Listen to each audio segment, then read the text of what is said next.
สนับสนุนโดย Nissan X-Trail และเครื่องดื่ม JR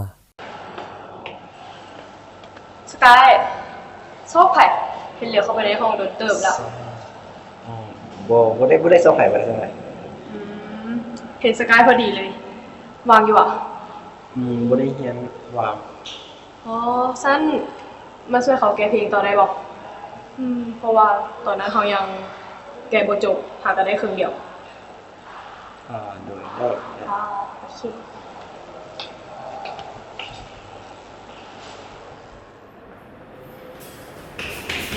โอเค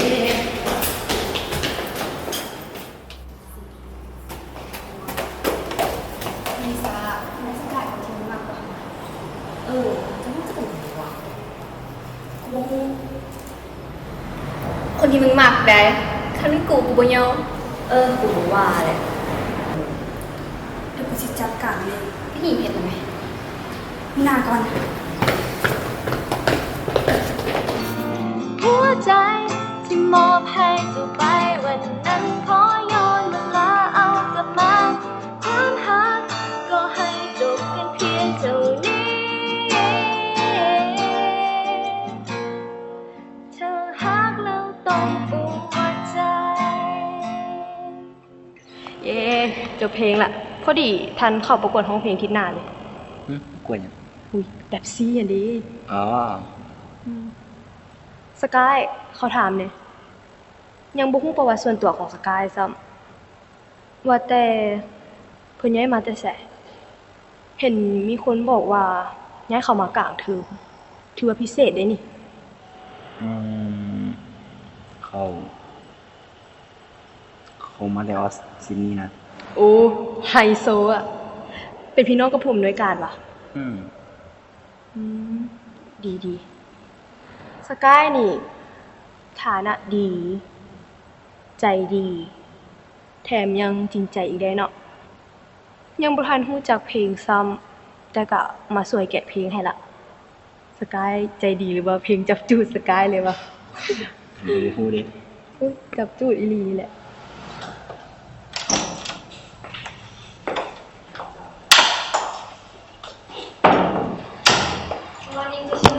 Morning teacher Morning นักเรียนบนเรียนเก่าได้พากันเบิ่งไว้อยู่บ่คันซั่นแล้วมื้อนี้อาจารย์สิพาไปบนเรียนใหม่เลยเด้อ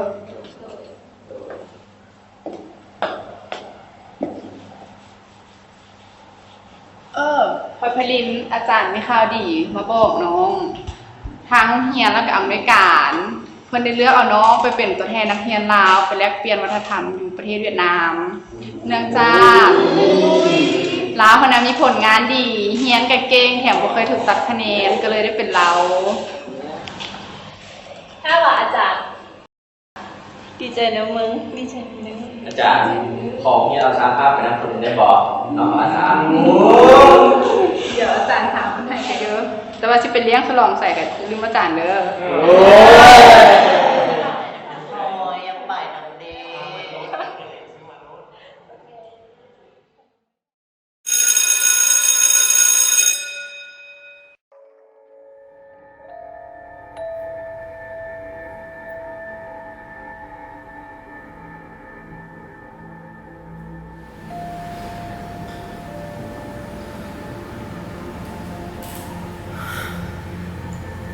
เป็นอย่างต้องเป็นมึงเหมือนวะเรียนเก่งสิวะประวัติดีสิวะได้เป็นตัวแทนโรงเรียน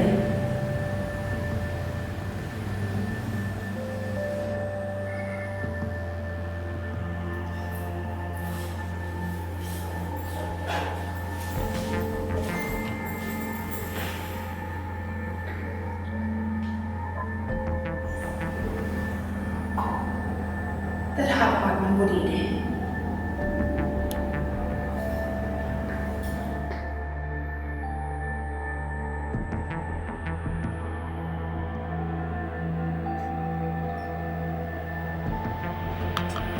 เจ้าเอิ้นเขามาอีกมีหยังเว้ามา ก็ ก็แค่อยากเห็นหน้าบ่ได้เสมอ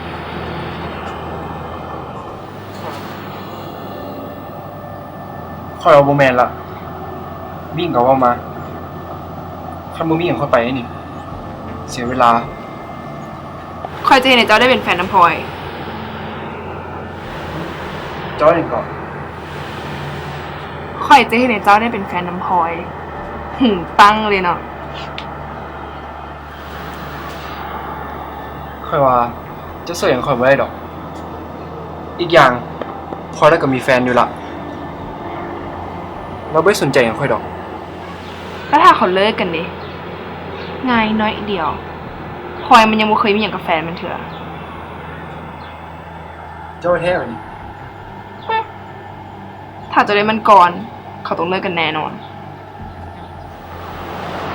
โอเคเห็นหยังว่ามา แล้วเขาจะบอกตามหลัง แต่แปลว่าจะตกลงตัว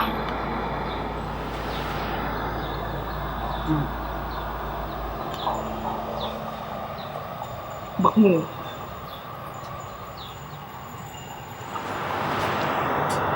มึงคิดเช่นอย่างนั้น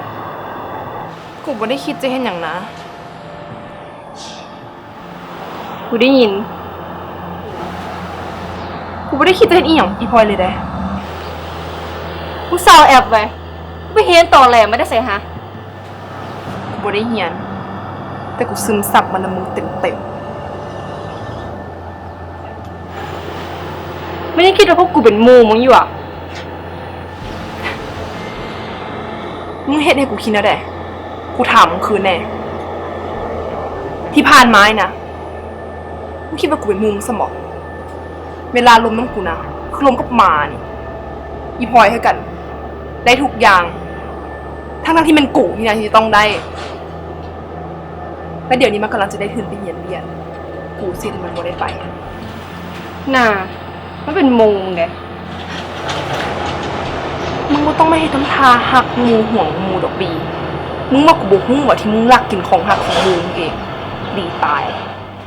น่ามึงไม่บอกอย่าบอกเลยว่ามึงเป็น คนถ่ายคลิปมึงอะไร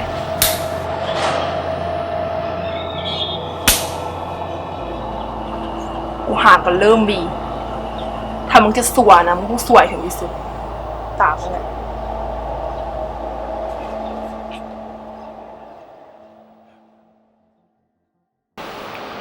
มีนากูขอให้เรื่องนี้เป็นครั้งสุดท้ายเด้อ กูเห็นมึงทุกอย่างละหวังว่ามึงสิรักษาสัญญา